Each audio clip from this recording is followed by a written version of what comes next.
Hello people, welcome back to our channel. So in this series of the Supreme Court judgments, I'll be bringing to you the latest Supreme Court judgments in the simplistic words possible.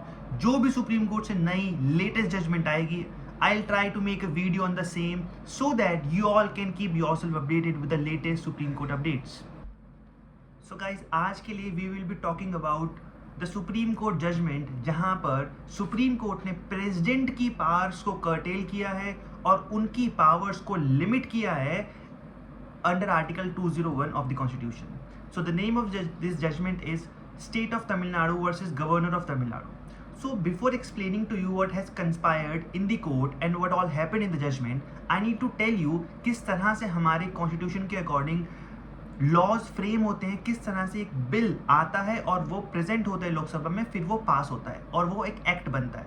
तो हम पहले इसको समझेंगे और उसके बाद समझेंगे कि किस जगह पर प्रेसिडेंट की कौन सी पावर को लिमिट किया गया है. सो टू स्टार्ट विद, अगर कोई भी बिल पहले लोकसभा में रिप्रेजेंट होता है और जब वहाँ से उसको मेजॉरिटी मिलती है, it get pass from Lok Sabha और उसके बाद वो राज्यसभा में प्रेजेंट होता है. राज्यसभा में प्रेजेंट होने के बाद इट गेट्स मेजॉरिटी देयर और उसके बाद वो बिल जाता है प्रेसिडेंट के पास उसके एसेंट के लिए, उसके अप्रूवल के लिए, उसके एक्सेप्टेंस के लिए. जब प्रेसिडेंट उसको एक्सेप्ट कर लेता है, अपने सिग्नेचर करके उसको अप्रूव कर देता है, तो वो बिल एक एक्ट का दर्जा प्राप्त कर लेता है. So this is how our constitution works. Now the most important point to consider to understand this case is president के पास पावर है कि वो जब बिल पे साइन करता है तो वो बिल को वापस लोकसभा या राज्यसभा में भेज सकता है for reconsideration for any of the reason that he might और शी माइट फील्स कि इसमें कुछ चेंजेस होने चाहिए. हाउएवर एक और बहुत पेक्यूलियर पार्ट उस प्रेसिडेंट के पास होती है, दैट इज कि वो उस बिल को फॉर इनफाइनाइट टाइम अपने पास रख सकता है, उस पर बिना किसी डिसीजन लिए. इसीलिए हम कहते हैं the pockets of the Indian president are the deepest pockets, because वो अपने पास एक बिल को इनफाइनाइट टाइम के लिए रख सकते हैं without even considering that particular bill. इसी पावर को सुप्रीम कोर्ट ने आज इस जजमेंट के थ्रू कर्टेल किया है. तो 201 article of the constitution says कि जब प्रेसिडेंट के पास कोई भी बिल आता है तो उसको वो अपने पास इनफाइनाइट टाइम के लिए रख सकता है. Now the supreme court says कि प्रेसिडेंट के पास कोई बिल आता है तो उसको 3 महीने के अंदर अंदर उसके ऊपर कोई कंसिडरेशन करके उस पर एक डिसीजन लेना पड़ेगा. या तो वो उसको अपनी तरफ से अप्रूव करें और अगर वो अप्रूव नहीं करते हैं तो वो उसको वापस से लोकसभा या राज्यसभा में भेजे फॉर रिकंसिडरेशन. तो जो उनके पास इनफाइनाइट पावर्स थी to keep the bill with him और हर फॉर इनफाइनाइट टाइम, उस पावर को कर्टेल किया गया. However, there are 3 ifs and buts attached to this particular judgment. और वो क्या है?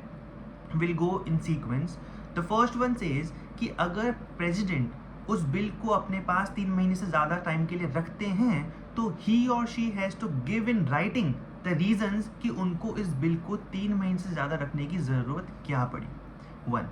Second, अगर वो 3 महीने से ज़्यादा अपने पास उस बिल को रखते हैं तो द स्टेट गवर्नमेंट्स या फिर central government, if this is the case of Lok Sabha Rajya Sabha, then the central government, अगर स्टेट का केस है और गवर्नर सेम पावर्स को प्रैक्टिस करते हैं तो उस केस में स्टेट गवर्नमेंट रिट पिटीशन के माध्यम से कोर्ट को अप्रोच कर सकती है for the writ of mandamus and to seek directions from the court to the president और the governor as the case में भी कि वो उस पे जल्दी से जल्दी कार्रवाई करें और जो उन्होंने डिले करा है उसका रीज़न दें. And the last of all, अगर कोई भी गवर्नर या कोई प्रेसिडेंट उस बिल को अपने पास रखता है फॉर द रीज़न, वो ये बोलते हैं कि उनको लगता है कि इस पर्टिकुलर बिल के अंदर अनकॉन्स्टिट्यूशनल प्रोविजंस हैं जो हमारे प्रोविजंस के जो हमारे कॉन्स्टिट्यूशन के प्रोविजंस को वायलेट करते हैं और उस वजह से वो उसको अप्रूव नहीं कर रहे हैं,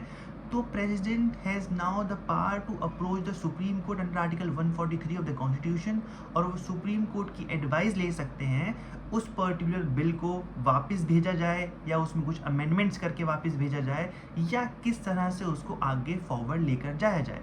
So this was all about the judgment of the Supreme Court by the name State of Tamil Nadu versus Governor of Tamil Nadu, जहाँ पर सुप्रीम कोर्ट ने आर्टिकल 201 ऑफ द कॉन्स्टिट्यूशन जिसमें प्रेसिडेंशियल पावर की बात होती है उनको कुछ हद तक कर्टेल किया है और एक speedy and expeditious law making process में एक और जजमेंट लाकर हमारा लॉ मेकिंग प्रोसेस को और रीजनेबल और लॉजिकल बनाया. So that was all from my side. I hope you liked the video. I hope you get to know something new.